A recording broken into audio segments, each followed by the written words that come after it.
오늘 아침에 여러분들과 함께 읽은 말라기 3장 7절부터 12절에 있는 말씀 가지고 하늘문이 열리는 축복을 받으려면 이라고 하는 제목으로 함께 은혜를 나누려고 생각합니다. 여러분, 이 세상에 살고 있는 사람치고 복을 받기 싫어하는 사람은 아마 아무도 없으리라고 생각합니다. 그러나 유독 복 받기를 좋아하는 민족 중에 하나가 우리 민족이 아닌가, 그렇게 저는 생각을 합니다.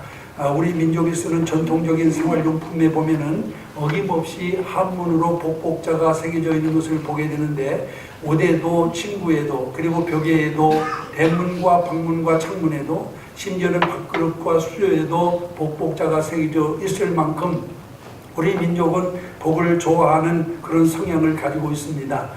그런데 여러분, 우리가 특별히 이러한 복받기를 간절히 소망하면서도 복이 무엇인가에 대해서는 아마 확실하게 깨닫지 못하고 있는 사람들이 너무나도 많이 있는 것을 보게 됩니다. 특별히 여러분, 예수 믿는 우리 성도들도 예수 믿고 다 복받기를 원하면서도 우리가 받는 복의 의미가 무엇인가를 알지 못하는 사람들, 그래서 막연하게 복받기를 원하는 사람들이 너무나 많이 있는 것을 보게 됩니다. 여러분, 우리 기독교 신앙에서 복은 과연 어떠한 의미를 가지고 있을까요? 기독교 신앙에서의 복은 본질적으로 구원과 영생을 의미하는 것입니다. 예수 그리스도를 믿고 값없이 구원에 이르는 것보다 더 큰 축복은 없습니다. 이것은 여러분, 물질적인 축복에 앞서는 그런 영적인 축복임을 우리가 분명히 기억을 해야 됩니다. 그러나 우리 기독교는 결코 물질적이고 현세적인 복을 도외시하는 것은 아닙니다. 왜냐하면 성경은 분명히 영적인 축복과 더불어서 현세적인 축복도 강조하고 있기 때문에 그렇습니다. 그렇기 때문에 기독교는 편협한 축복관에 얽매인 종교가 아니라 영육 간의 복을 모두 포괄하고 있는 참된 복의 종교라고 하는 것을 우리가 분명히 알 수 있습니다. 민수기 6장 22절 이하에 보면은 하나님께서 아론과 그의 아들들, 다시 말하면 제사장들에게 이스라엘 자손들을 위하여 이렇게 축복하라고 가르쳐 주신 말씀이 있습니다. 여러분, 이것은 하나님이 얼마나 이스라엘에게 복 주시기를 원하시는 일을 우리에게 가르쳐 주고 있는 말씀이라고 할 수 있습니다. 그러나 여러분, 여기서 우리가 기억할 것은 이와 같은 축복은 이스라엘 백성들에게만 한정된 것이 아니라 여러분, 누구든지 하나님을 믿고 따르는 사람, 곧 영적인 이스라엘에게 약속된 축복이라고 하는 점을 우리가 기억을 해야 될 줄로 믿습니다. 그러나 여러분, 그 축복을 받고 안 받고는 전적으로 이스라엘 백성들에게 달려있는 것입니다. 하나님은 얼마든지 우리에게 복을 주기를 원하시는 분이지만은, 그러면 그 복을 받고 못 받고는 법 받고는 전적으로 우리 인간에게 달려있다라고 하는 그런 말씀입니다. 여러분, 하나님께서는 모든 사람이 다 복 받기를 원하지만은 아무나 무조건적으로 그 복을 내려주시는 것이 아니라 하나님의 복을 받을 만한 그릇이 준비된 사람에게만 하나님은 복을 내려주신다라고 하는 것입니다. 만일 여러분이 복을 줄 수 있는 위치에 있다라고 한다면은 여러분, 어떤 사람에게 복을 주겠습니까? 아무에게나 무작정 만나는 사람마다 다 복을 주겠습니까? 아니면은 잘 살펴서 받을 만한 사람에게 복을 주겠습니까? 아마도 여러분 나름대로 기준을 정하고 그 기준에 맞게 꼼꼼하게 신중하게 살펴서 아마 복을 주실 줄로 믿습니다. 우리가 세상에서 작은 상 하나를 받는데도 아무에게나 상을 남발하는 것이 아니라 여러분, 기준을 정하고 그 기준에 맞는 사람에게 상을 주고 있는 것을 보게 됩니다. 여러분, 하나님도 마찬가지입니다. 하나님은 복 주시기를 기뻐하는 분이시지만은 그렇다고 해서 자격이 없는 사람에게까지 여러분 또한 무조건 복을 주는 분이 아니라고 하는 것을 우리가 기억을 해야만 됩니다. 여러분, 하나님께서도 기준을 가지시고 판단하시고 그 기준에 합당한 사람에게 여러분 하늘문을 여시고 하늘의 복을 내려주신다라고 이와 같이 성경은 말씀해 주고 있는 것을 보게 됩니다. 그럼 여러분, 우리에게 주는 하나님의 축복을 우리가 어떻게 해야만 받을 수가 있을까? 오늘 이 본문을 통해서 우리가 살펴보면 첫째로 하늘문이 열리는 축복을 받으려면은 모든 제약을 버리고 하나님께로 돌아와야 된다라고 오늘 본문 여러분 또한 여기 7절에 보면은 말씀해 주고 있는 것을 보게 됩니다. 여러분, 세상에서는 국가의 법이 사람의 어떤 행위에 대한 범죄의 성립 여부를 결정하는 기준이 됩니다. 그래서 사람이 이러한 국가법을 어기게 되면은 법률이 정한 바에 따라서 처벌을 받게 되는 것이죠. 그런데 이러한 세상의 국가법 위에는 만물의 절대 주권자 되시는 하나님의 법이 있음을 우리는 기억해야 될 줄 믿습니다. 그래서 인간이 그 법을 거스릴 경우 비록 국가법을 어기지 않았다 하더라도 여러분 그것은 죄가 된다라고 하는 사실을 기억을 해야만 됩니다. 예를 들면 현대 자유주의 국가의 법에서는 하나님을 믿지 않는다고 해서 죄인으로 규정하고 처벌하지 않습니다. 왜냐하면 자유국가 법에는 종교의 자유를 보장하고 있기 때문에 그렇습니다. 그래서 하나님을 믿든 믿지 않든 그것은 개인의 자유입니다. 그러나 하나님의 법에 의하면은 하나님을 믿지 않는 것은 가장 큰 죄라고 하는 사실을 성경은 우리에게 분명히 가르쳐주고 있는 것을 보게 됩니다. 여러분 성경이 말하는 죄의 본질은 하나님의 법에서 벗어나는 것을 말합니다. 그렇기 때문에 국가법으로는 선한 사람이라 할지라도 하나님의 법에서 벗어나면 그는 악한 사람이 되는 것입니다. 여러분 성경에는 죄를 나타내는 용어가 여러 없이 있습니다만은 그 중에 대표적인 것은 구약에서는 하타트라고 하는 말이고 신약에서는 하말티아라고 하는 말입니다. 이 두 용어는 똑같은 의미를 가지고 있는 말인데 다시 말하면은 표적에서 벗어났다, 관역에서 빗나갔다라고 하는 그런 의미를 가지고 있는 이와 같은 말씀입니다. 이는 결국 죄라고 하는 것은 하나님의 법을 정확하게 준수하지 않는 모든 행위를 의미하고 있다라고 하는 것을 우리에게 가르쳐주고 있는 말씀입니다.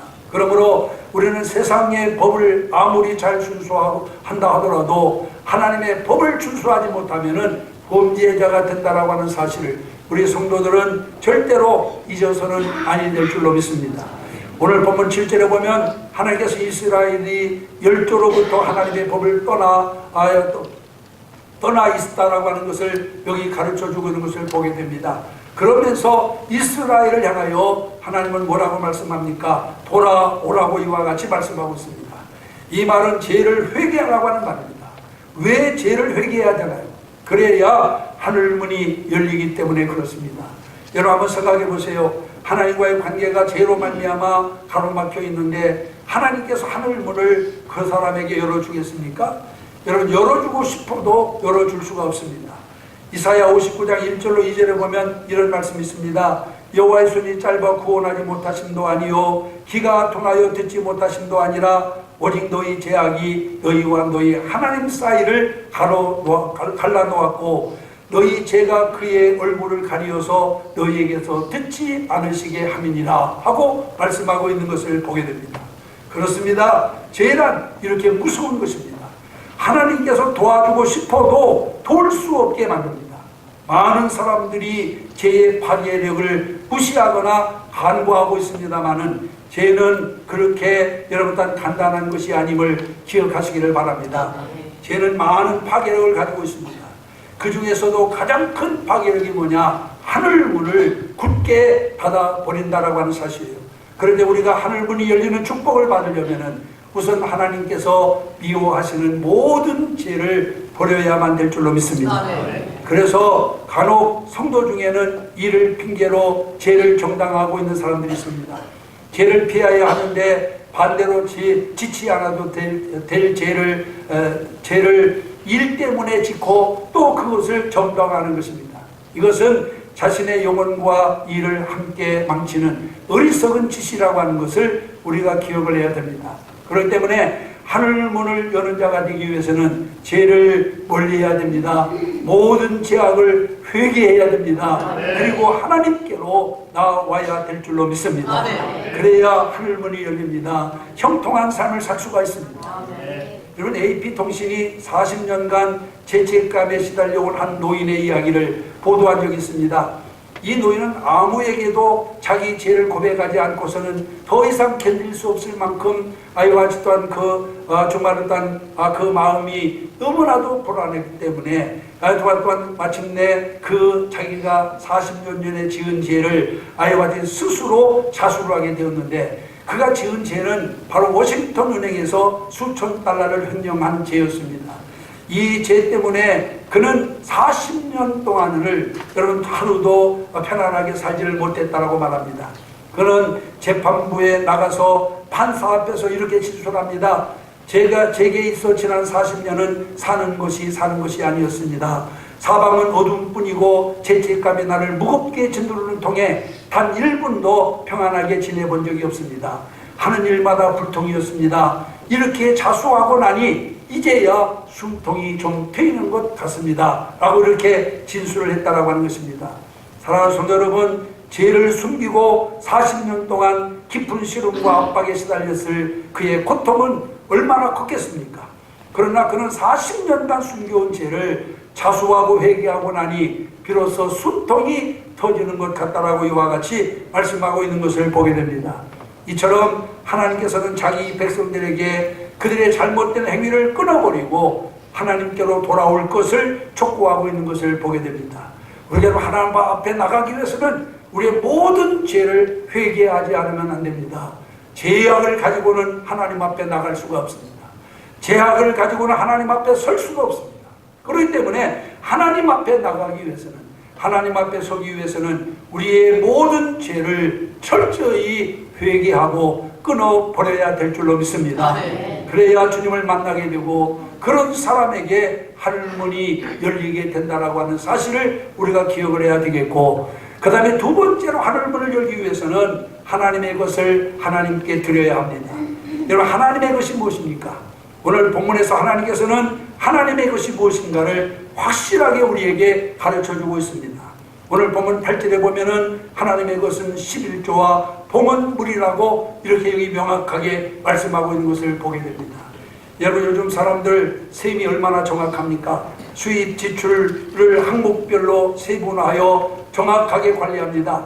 그런데 정작 하나님의 것과 자신의 것을 구분하지 못하는 사람들이 많이 있습니다. 여러분, 자신의 하루 수입 혹은 한 달 수입은 정확하게 계산하면서 하나님의 것을 전혀 계산하지 않고 살아가는 성도들이 너무나도 많이 있습니다. 여러분, 하나님께서는 오늘 본문에서 그것을 극단적인 표현을 써서 규정하고 있는 것을 보게 됩니다. 속여 빼앗거나 아주 파렴치한 범죄로 규정하고 있습니다. 여러분, 생각해 보세요. 이런 사람에게 어느 누가 자기 창고문을 열어주겠습니까? 아무리 내가 가진 것이 많고 생다가 필요로 한다 할지라도 그런 사람에게는 창고문을 열지 아니하고 또 그의 필요를 채워주지 않는다라고 하는 사실을 우리가 기억을 해야 될 줄로 믿습니다.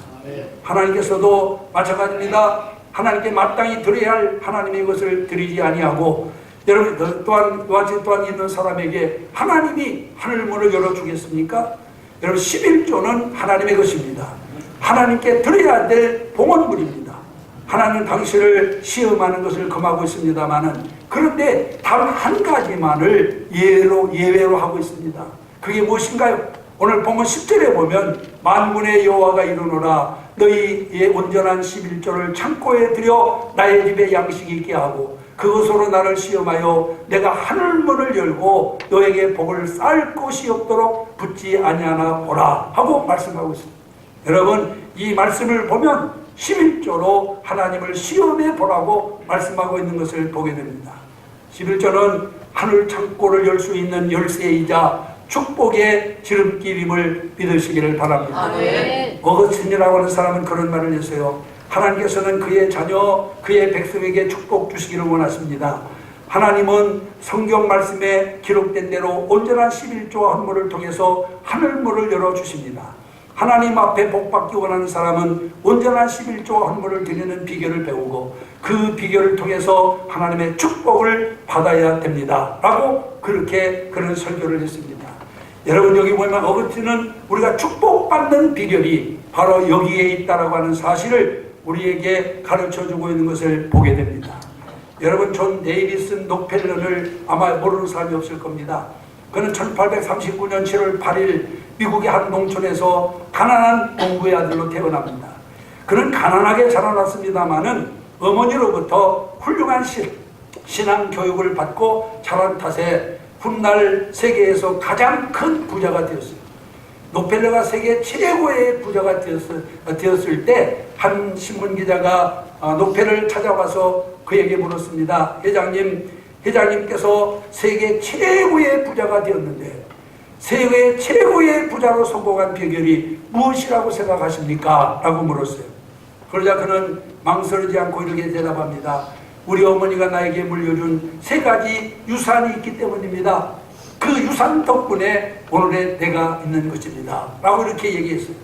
그러자 기자는 그 유산에 대한 호기심을 가지고 다시 물었습니다. 그 유산이라고 하는 것이 무엇입니까? 말씀해 주실 수 있습니까? 라고 물었어요. 그러자 벨로는 다시 말합니다. 그러며 자신 있게 말씀드릴 수 있습니다. 그러면서 이야기를 이어갑니다. 첫째 유산은 11조 생활을 가르쳐 주신 것입니다. 내가 어렸을 적에 용돈을 20센트씩 받았는데 그때마다 어머니는 반드시 11조를 먼저 떼도록 권면해 주었고 자기는 언제든지 그 용돈에서 11조를 떼어 하나님께 드리고 나머지를 가지고 생활하는 습관을 길러 오늘에 이르도록 이렇게 자기는 한 번도 하나님 앞에 11조를 이와 짓던 그런 적이 없다라고 이와 같이 이야기를 했습니다. 그러자 두 번째 유산이 무엇입니까? 라고 물으니까 또한 노페르가 말하기를 교회에 가면은 맨 앞자리에 앉아 예배를 드리라고 가르쳐 주신 것입니다. 라고 이렇게 얘기하면서 어머니는 언제나 다른 사람보다 일찍 교회에 나와가지고 맨 앞자리에 앉아서 예배를 드렸습니다. 그러면서 그 어머니는 나에게도 예배에 나가면 먼저 나가 맨 앞자리에 앉아서 예배를 드려라. 그러면 목사님의 설교 말씀에 더 많은 은혜를 받을 수 있단다 라고 가르쳐 준 것입니다 라고 얘기했고, 그 다음에 세 번째 유산은 무엇입니까? 라고 물으니까 교회 일에 무조건 순종하고 무슨 일이 있어도 목사님의 마음을 아프게 하지 말아라 하는 가르침이었습니다 라고 이야기를 했습니다. 어떤 일이든지 나는 교회와 목사님의 정한 일을 한 번도 불평한 적이 없고 항상 그 말씀에 순종하며 살았습니다. 이것이 오늘의 나를 있게 한 위대한 유산입니다 라고 이렇게 그런 이야기를 했다라고 하는 것입니다. 사랑하는 성도 여러분, 지금 우리는 여러 가지 어려운 문제를 안고 있습니다. 이러한 때일수록 우리는 번영과 축복을 받을 수 있는 믿음의 생활을 해야 될 줄로 믿습니다. 말라기 선지자를 통해서 하나님은 과거 이스라엘 백성들에게 말씀하셨듯이 오늘 우리에게도 동일한 말씀을 주실 줄로 믿습니다. 너희는 온전한 11조를 창고에 들여 나의 집에 양식이 있게 하고 그곳으로 나를 시험하여 내가 하늘문을 열고 너에게 복을 쌀 곳이 없도록 붙지 아니하라 보라 하는 말씀입니다. 여러분, 11조 계약은 하나님 우리를 복 주시기 위한 계약입니다. 여러분들의 주머니를 털어가기 위한 방법이 아니에요. 우리를 손해보게 하기 위한 것도 아닙니다. 우리가 생활하는데 어려움 당하게 하기 위한 것이 아닙니다. 오히려 여러분들이 더 편리하고 더 풍요롭게 살게 하기 위해서 11조 계약을 하나님께서 우리에게 맺으신 것을 믿으시길 바랍니다. 여러분, 11조는 하늘문을 여는 이와 같은 척경입니다. 그러므로 이제는 또한 우리가 정말 철저하게 하나님 앞에 11조를 드려서 하늘문을 열고 더욱 풍성한 주의 복을 누리며 살아가는 여러분들이 되시기를 주님의 이름으로 축원합니다. 그 다음에 세 번째는 사람들과의 막힌 담이 없어야만 합니다. 마태복음 5장 23절로 24절에 보면은 그러므로 예물을 드리다가 거기서 내 형제에게 원망 들을 만한 일이 있는 줄 생각나거든 예물을 제단 앞에 두고 먼저 가서 형제와 화목하고 그 위에 와서 예물을 드리라 하고 말씀하고 있습니다. 여러분, 아무리 여러분이 귀한 예물을 준비하여 하나님께 드린다 해도 형제와 담이 막혀 있으면 하늘문이 열리지 않는다라고 말씀하고 있습니다. 아무리 11조와 헌물을 드리고 구제와 봉사에 열심히 한다 하더라도 형제와 담이 막혀 있으면 하늘문은 열리지 않는다라고 하는 것이 성경의 가르침임을 믿으시기를 바랍니다. 마태복음 16장 19절에는 너희가 땅에서 매이면 하늘에서도 매이고 땅에서 풀면 하늘에서도 풀리리라고 말씀했습니다. 그러므로 하늘문이 열리는 축복을 받기로 원하는 사람은 여러분 어떤 사람과도 담을 쌓고 있어서는 안 됩니다. 여러분, 교회에서 왜 사랑과 겸손과 희생과 관용과 자비를 가르칠까요? 그 사랑과 겸손과 희생과 관용과 자비를 받는 대상을 위한 것만이 아니라 그를 베푸는 사람에게도 하나님이 그를 보호하고 축복해 주시기 때문이다 그 말이에요.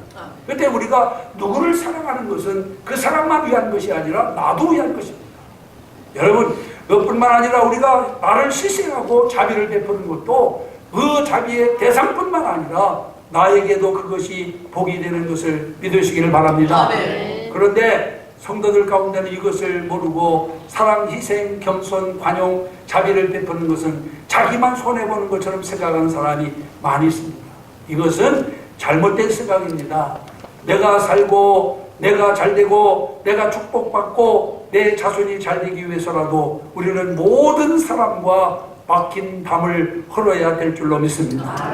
여러분, 인간이 살아간다라고 하는 것은 어떤 측면에서 상대적이라고 할 수 있어요. 남을 대접해주면 그 대접이 자기에게로 되돌아옵니다. 남을 성공시키기 위해서 노력하면 그 노력이 자기에게로 되돌아옵니다. 남을 행복하게 만들면 나도 행복해집니다. 그러나 남을 비판하면 그 비판이 내게로 돌아오고, 남을 정죄하면 나도 정죄를 받게 되고, 남을 미워하고 증오하면 그 사람으로부터 나도 미움과 증오를 받게 된다고 하는 것이 성경의 가르침이에요. 그렇기 때문에 우리는, 여러분 또한 하나님께서 우리에게 사랑과 겸손과 희생과 관용과 자비를 베풀며 살라고 하는 것은 여러분 또한 상대뿐만 아니라 나 자신을 위해서 주신 말씀이라고 하는 사실을 우리가 기억을 해야 될 줄로 믿습니다. 남아프리카에서 오랫동안 사역한 한 여선교사 글에 아주 이런 이야기가 기록되어 있었습니다. 선교사는 우연히 코브라와 검은 엄마뱀이 싸우는 광경을 목격을 하게 되었는데, 이 코브라가 독이 담긴 이빨로 검은 엄마뱀을 물자 검은 엄마뱀은 금방 축 늘어지면서 죽고 말았습니다. 그러자 코브라는 엄마뱀을 서서히 삼키기 시작을 했어요. 그런데 문제는 엄마뱀 안에 있는 독이었습니다. 코브라가 엄마뱀을 삼키고 얼마 지나지 않자 엄마 뱀 안에 있던 독이 효력을 나타내기 시작을 했어요. 그래서 결국 코브라도 몇 번 심한 격렬을 일으킨 다음에 그도 죽고 말았다 하는 이야기입니다. 여러분, 이 이야기가 우리에게 주는 교훈이 무엇입니까?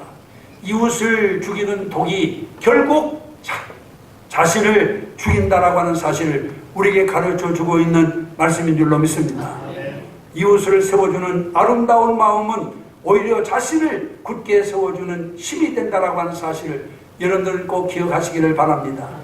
오늘 우리의 생활이 경쟁 관계에 있고 이웃을 이겨야만 살 수 있다 할지라도 주님은 우리가 이웃을 섬기는 자가 되기를 원하십니다. 여러분, 이 세상적인 이와 같은 원리를 따진다면 상대를 밟고 내가 일어서야 출세하고 성공할 수 있어요. 또한 세상적인 원리에 우리가 따른다라고 한다면 우리는 경쟁 관계에 있기 때문에 무슨 수를 쓰든지 무슨 방법을 쓰든지 상대방을 쓰러뜨려야 내가 성공할 수 있습니다. 이게 세상적인 원리예요. 그러나 하나님의 원리는 반대입니다. 여러분, 세상 사람들을 쓰러뜨리고 세상 사람들을 밟고 일어서서 성공하라고 성경은 말씀하지 않습니다. 여러분, 오히려 그들을 배려하고 그들을 위해주고 그들을 아까지와 같이 또한 세워줄 수 있는 자가 되어야 된다라고 성경은 분명히 말씀하고 있음을 기억하시기를 바랍니다. 여러분, 대중연설가로 유명한 나폴레옹 힐이 이런 말을 했습니다. 나는 성공과 실패를 좌우하는 중요한 요인 하나를 발견했는데, 성공자는 다른 성공자를 칭찬해 주지만 대개 실패자는 성공자를 비난한다. 성공자는 자기보다 우월한 자를 만나면 존경하고 배울 점을 찾지만 실패하는 사람은 자기보다 우월한 자를 만나면 질투하고 그 사람의 결점을 찾아내어 그를 끌어내리려고 한다. 여러분, 우리가 정말 깊이 또한 상고하며 받아들여야 될 말씀이라고 생각합니다. 누가 성공자입니까? 다른 사람을 끌어내리고 다른 사람의 결점을 찾아 그를 또한 비난하는 사람이 아니라 오히려 상대방을 세워주고 존경하고 그리고 또 아니면은 그를 나보다 낮게 여기는 사람, 그가 바로 성공자라고 하는 사실을 믿으시기를 바랍니다. 사랑하는 성도 여러분, 하늘문이 열리는 축복을 받기를 원하십니까? 땅의 매듭부터 부르시기를 바랍니다. 여러분, 땅에서 매면 하늘에서도 매이고 땅에서 풀려야 하늘에서도 풀립니다. 땅에 매듭을 가지고 있으면 절대로 하늘문이 열리지 않습니다. 여러분, 막힌 담부터 헐어버리기를 바랍니다. 오늘 이 시간 정말 단 이웃과 가족을 단 다른 사람과 쌓고 있는 모든 담들을 헐어버리시기를 바랍니다. 그리고 맺어진 모든 매듭들을 하나하나 다 풀어내시기를 바랍니다. 그러면 하늘에서도 불리고 하늘문이 열리는 놀라운 축복을 받게 될 줄로 믿습니다. 오늘 아침 2부 예배에 참여하신 사랑하는 성도 여러분, 하나님께서는 본문 마지막에 메뚜기를 금하심으로 토지 소산이 멸하지 않고 포도나무 과실이 기한전에 떨어지지 않게 함으로 그 땅을 아름답게 하실 것이라고 말씀하고 있습니다. 어떤 사람에게 이상에서 말씀드린 것처럼 주간 또한 하는 사람에게는 하나님께서 또한 여기 본문에 있는 말씀에 보니 메뚜기가를 금하여서 토지 소산을 멸하지도 않고 포도나무의 과실이 기한전에 떨어지지도 않게 한다고 말씀했습니다. 하나님께서 하늘문을 여시면 이와 같은 역사가 일어나게 될 줄로 믿습니다. 우리는 여러분 딸 하나님의 뜻을 무시하고 내 뜻대로 내 방법대로 아등바등 모으려고만 하는 자가 되지 말고 이제 하나님의 뜻에 따라 살아가는 여러분들이 되시기를 주님의 이름으로 축원합니다. 그것이 무엇입니까? 첫째는 죄를 멀리하는 것입니다. 모든 죄를 회개해야 됩니다. 여러분, 죄를 가지고는 하나님 앞에 설 수가 없어요. 회개하는 자만이 하나님 앞에 나갈 수가 있습니다. 우리의 모든 죄를 철저히 회개하고 하나님 앞으로 나오시기를 바랍니다. 11조와 봉헌물을 기쁨으로 하나님께 드리시기를 바랍니다. 여러분, 그것 또한 그래서 11조 한물을 드리지 못한 사람은 11조 한물을 드리기를 결단하시고 시행하시고 이로 인하여 하나님을 시험해 보시기 바랍니다. 그리고 사람들과의 맡긴 감이 또한 매듭진 모든 매듭을 풀어 없애야만 될 줄로 믿습니다. 그래서 이 원칙을 잘 지키는 자에게 하나님께서는 하늘문을 여신다고 말씀했으니 이제 이 말씀을 따라 살아서 하늘문이 활짝 열리는 축복을 받아 정말 이 땅에서도 복받고 하나님께서 주시는 큰 은혜에 힘입어 살아가는 여러분들이 되시기를 주님의 이름으로 축원합니다. 기도하겠습니다. 이 시간 나가주게 합시다.